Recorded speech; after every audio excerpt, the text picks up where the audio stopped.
Bapak, Ibu, dan Saudara yang dikasihi Tuhan, malam hari ini kita bersama-sama kembali berkumpul di tengah keluarga kita masing-masing untuk mengadakan ibadah keluarga atau ibadah berayat pada kesempatan ini. Maka marilah bersama-sama kita satukan hati, kita masuk di dalam saat teduh. Ibadah keluarga pada kesempatan ini ya Bapa, kami lakukan dengan menyebut nama Allah Bapa yang menciptakan langit dan bumi, yang tidak pernah meninggalkan pekerjaan tangannya, serta yang kekal kasih setianya. Anugerah dan damai sejahtera dari Allah Bapa dan Tuhan Yesus Kristus Sang Putra kiranya ada bersama-sama saudara-saudara sekalian. Amin. Mari kita sambut dengan kita memuji nama Tuhan dari Kidung Jemaat nomor 10, bait 1 dan bait yang ketiga, Pujilah Tuhan Sang Raja.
Bapak, Ibu, dan Saudara yang dikasihi Tuhan, mari bersama-sama kita satukan hati kita masuk di dalam doa.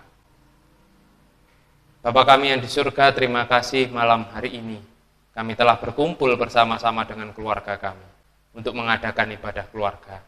Kami percaya Tuhan bersama dengan kami, memimpin dan memberkati jalannya ibadah kami malam ini. Dan kami akan bersama-sama membaca dan merenungkan sebagian dari kebenaran firman Tuhan. Kami mohon Tuhan juga memberkati kami, memberikan hikmat dan kebijaksanaan supaya kami dapat mengerti dan kami juga dapat melakukan apa yang menjadi kebenaran firman Tuhan ini. Ya Bapa, inilah doa dan permohonan kami, semua kami naikkan di dalam nama Tuhan kami Yesus Kristus. Amin. Mari kita bersama-sama memuji nama Tuhan.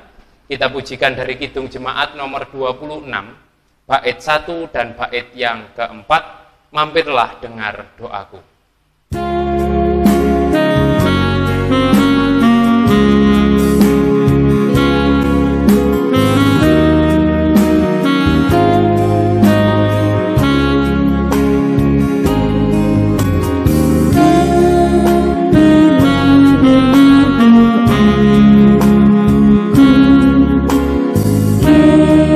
Yesus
Bacaan kita pada malam hari ini diambil dari surat Galatia pasal 5, kita baca ayat 2 sampai dengan ayat 6.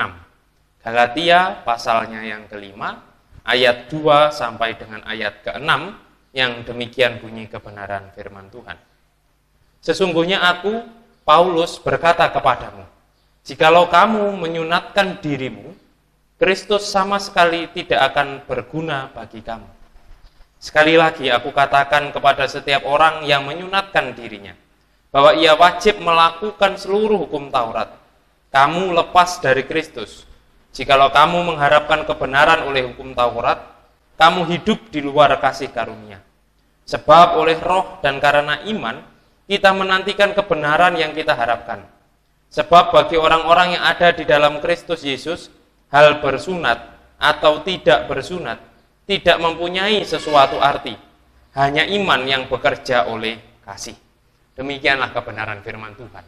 Berbahagialah kita yang senantiasa membaca, merenungkan, apalagi mampu melakukan di dalam kehidupan kita sehari-hari. Amin. Bapak, Ibu, dan Saudara yang dikasihi Tuhan, Selasa yang lalu di dalam ibadah PA kita bersama-sama merenungkan, kita bersama-sama sharing di tengah keluarga kita terkait dengan janji. Janji-janji kita kepada Tuhan, apa yang kita janjikan, mungkin janji-janji kita juga kepada orang-orang di sekitar kita, apa yang pernah kita janjikan kepada mereka, dan bagaimana cara kita mewujudkan atau menepati janji itu. Tetapi mari kita kembali juga berandai-andai atau merasakan. Apa yang kita rasakan seandainya janji itu tidak ditepati? Seperti contoh, seandainya ada seseorang yang berjanji kepada kita, kemudian dia tidak menepati janjinya. Bagaimana perasaan kita? Mungkin ada yang bilang, wah biasa aja gitu, tidak apa-apa dia tidak menepati janji. Ya mungkin janji yang dijanjikan bukan janji yang luar biasa menurut kita. Tetapi bagi kebanyakan orang, dikatakan janji adalah hutang. Karena janji itu biasanya sangat dinanti-nantikan untuk bisa ditepati, khususnya bagi yang dijanjikan. Contoh ketika kita mungkin menjanjikan anak kita, nak, nanti kalau kamu naik kelas dengan nilai yang bagus, kamu akan dibelikan ini, itu, dan yang lain-lain. Mungkin anak kita akan sungguh-sungguh memegang janji itu. Dan jika janji itu tidak ditepati, mungkin dia akan punya rasa kecewa yang luar biasa. Nah, itulah juga yang mungkin terjadi pada kita kebanyakan orang dewasa. Ya, semua orang kalau sudah mendapatkan atau dijanjeni bahasanya, pasti akan menantikan janji itu akan ditepati. Kalau kita menjadi pribadi yang mudah ingkar janji, mungkin banyak orang juga yang akan kemudian tidak simpati kepada kita. Karena kita sendiri tidak mampu untuk menepati janji-janji kita. Nah, Bapak, Ibu, dan Saudara yang dikasihi Tuhan, surat Paulus untuk di jemaat Galatia ini menjadi pengingat pada pengikut Kristus pada waktu itu untuk bisa setia kepada janjinya kepada Tuhan Yesus. Rasul Paulus mengatakan di sini di ayat yang kedua, sesungguhnya aku Paulus berkata kepadamu, jikalau kamu menyunatkan dirimu, Kristus sama sekali tidak akan berguna bagi kamu. Ini terkait bagaimana hubungan para pengikut Kristus dengan orang-orang Yahudi. Karena pengikut Kristus waktu itu juga banyak yang orang Yahudi, tetapi juga ada yang orang-orang bukan Yahudi. Dan biasanya perkara sunat ini memang menjadi perdebatan di antara mereka terkait layak atau tidak layaknya seseorang menjadi bagian dari karya keselamatan. Makanya Rasul Paulus dengan tegas menyatakan kepada jemaat di Galatia, siapa yang menyunatkan dirinya, Kristus sama sekali tidak akan berguna bagi dirinya. Maksudnya dalam arti ketika kita terus memegang adat istiadat Yahudi pada waktu itu, maka kita akan meninggalkan apa yang menjadi maksud dan kehendak Tuhan Yesus datang ke dunia. Maka itu dikatakan, jikalau kamu menyunatkan dirimu, Kristus sama sekali tidak akan berguna bagimu. Ini yang dikatakan Rasul Paulus untuk mengingatkan kembali jemaat Galatia untuk setia pada janjinya menjadi pengikut Kristus. Karena Kristus datang ke dunia ini justru untuk menyempurnakan hukum Taurat. Dan sunat secara fisik itu bukan syarat utama untuk menjadi para pengikut Kristus. Tetapi justru untuk menjadi pengikut Kristus yang setia itu bagaimana perkara kita percaya kepada janji-janji Tuhan melalui pengorbanan Tuhan Yesus di kayu salib. Nah, hal inilah yang dikatakan Rasul Paulus tidak ingin kemudian orang-orang para pengikut Kristus itu hanya jatuh pada hal-hal yang sifatnya tradisi saja, tetapi tidak ada kesungguhan hati di dalam mengikut Kristus. Sunat itu memang menjadi tradisi orang Yahudi pada waktu itu. Tetapi dengan kedatangan Tuhan Yesus ke tengah-tengah dunia, karya keselamatan itu bukan hanya milik orang yang bersunat saja. Tetapi karya keselamatan itu milik semua orang yang percaya dengan kesungguhan hatinya kepada Kristus. Menyunatkan diri secara fisik tidak cukup untuk mewujudkan iman dan percaya kita kepada Tuhan Yesus Kristus. Justru sunat secara hatilah yang penting.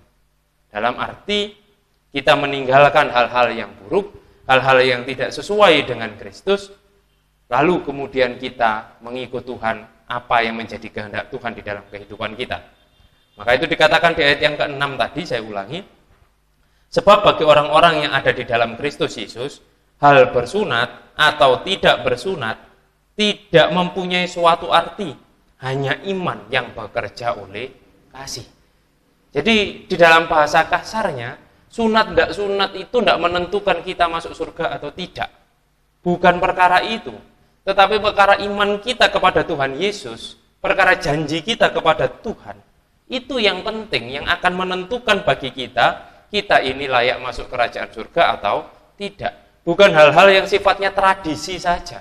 Oh, sejak dulu sunat itu begini-begini. Tidak. Tetapi dengan kedatangan Tuhan Yesus ke dunia, Tuhan merubah itu. Kalau bahasa kerennya mendekonstruksi atau membangun ulang kehidupan iman. Tidak hanya berdasarkan hal-hal fisik, tetapi keyakinan iman kita kepada Tuhan. Itu yang paling penting. Sekarang dalam kehidupan kita saat ini, ada hal yang berubah begitu luar biasa juga dalam kehidupan kita. Kita sebagai umat percaya punya 3 tugas utama, yaitu bersekutu, bersaksi, dan melayani.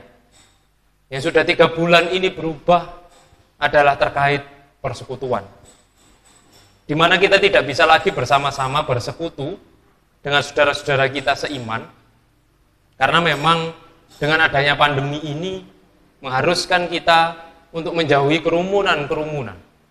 Akhirnya kehidupan keimanan kita, cara kita beribadah juga berubah. Tradisi kita berubah.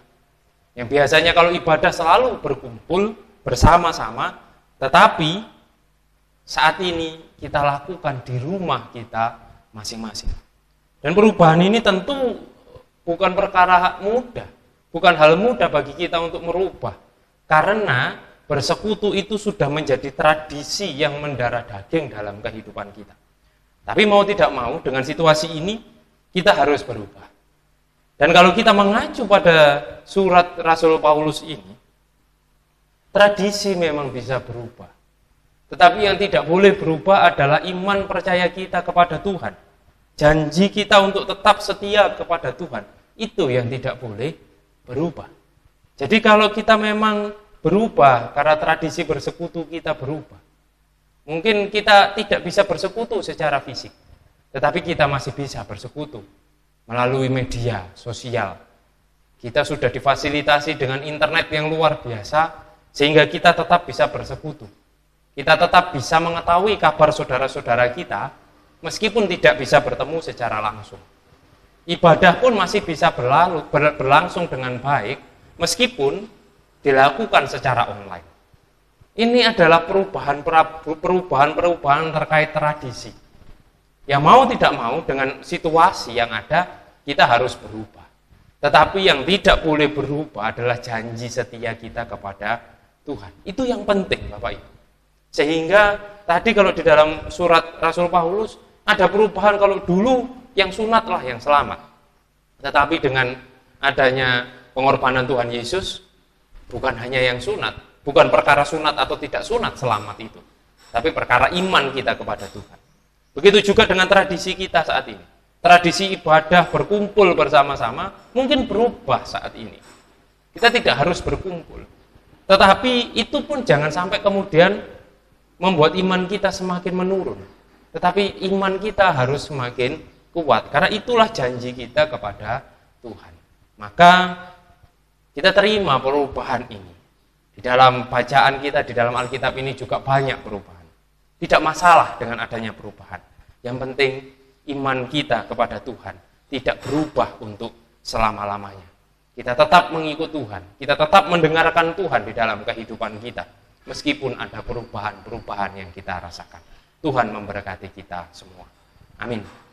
Mari kita sambut kebenaran firman Tuhan ini dengan kita memuji nama Tuhan dari nyanyian Kidung Baru nomor NKB nomor 125 bait 1 dan bait yang kedua, Ku dengar panggilan Tuhan.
Bapak, Ibu, dan Saudara yang dikasihi Tuhan, mari bersama-sama kita bersatu hati, kita masuk di dalam doa syafaat.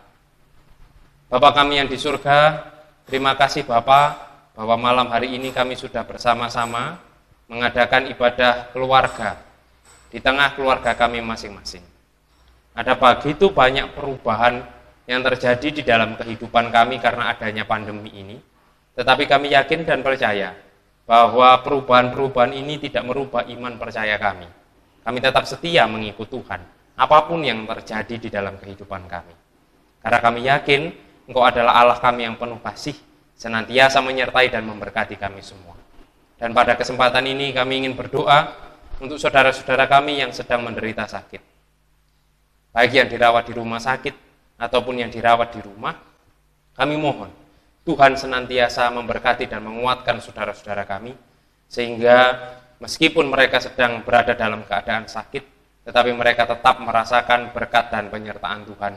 Dan pada saatnya mereka juga bisa kembali pulih, menjalani seluruh aktivitasnya dengan baik. Kami percayakan kehidupan kami semua, di dalam kami membangun kehidupan berkeluarga, di dalam kami menjalani pekerjaan kami, di dalam seluruh aktivitas keseharian kami. Kami mohon Tuhan sendiri yang menyertai, memberkati, dan membimbing kami, sehingga apapun yang kami lakukan di dalam kehidupan kami, bisa kami lakukan sesuai dengan kehendak Tuhan. Ya Bapa, kami selalu berdoa juga untuk gereja-gereja Tuhan, di mana banyak sekali perubahan yang terjadi karena pandemi ini. Tetapi biarkanlah gereja Tuhan tetap tidak berubah, tetap menjadi sarana berkat yang datangnya dari Tuhan, yang bisa tercurah bagi banyak orang. Biarkan gereja Tuhan tetap menjadi tempat bagi kami untuk bisa mewujud nyatakan iman kami, sehingga nama Tuhan semakin dipuji dan dimuliakan. Ya Tuhan, kami berdoa pula untuk bangsa dan negara kami, untuk para pemimpin kami, untuk para tenaga medis, untuk para relawan yang sedang berjuang dengan luar biasa untuk menyelesaikan pandemi virus corona ini. Mohon Tuhan memberkati. Kami mohon Tuhan senantiasa turut campur tangan, supaya pandemi ini bisa segera selesai, dan kami juga bisa kembali beraktivitas dengan baik. Kami serahkan pula persembahan yang sudah kami kumpulkan ya Bapak.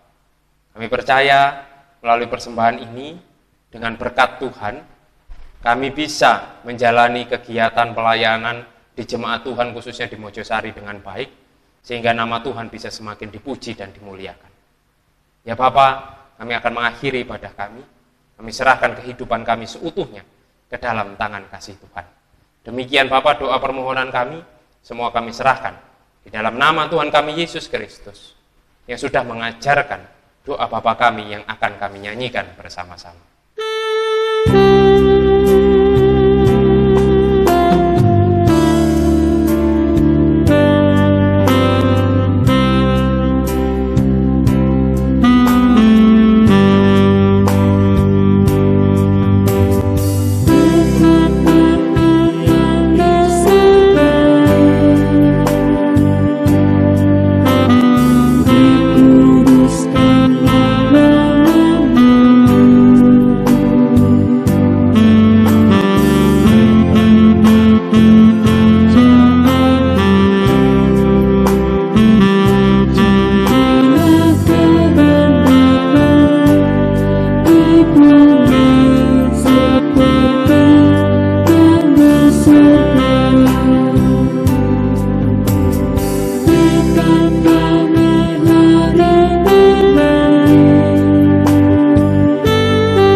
Mari bersama-sama kita satukan hati kita mohon berkat dari Tuhan. Anugerah dan damai sejahtera yang datangnya dari Allah Bapa, Tuhan Yesus Kristus Sang Putra, serta persekutuannya dengan Roh Kudus, menyertai dan memberkati saudara-saudaraku sekalian, mulai saat ini sampai selama-lamanya. Amin.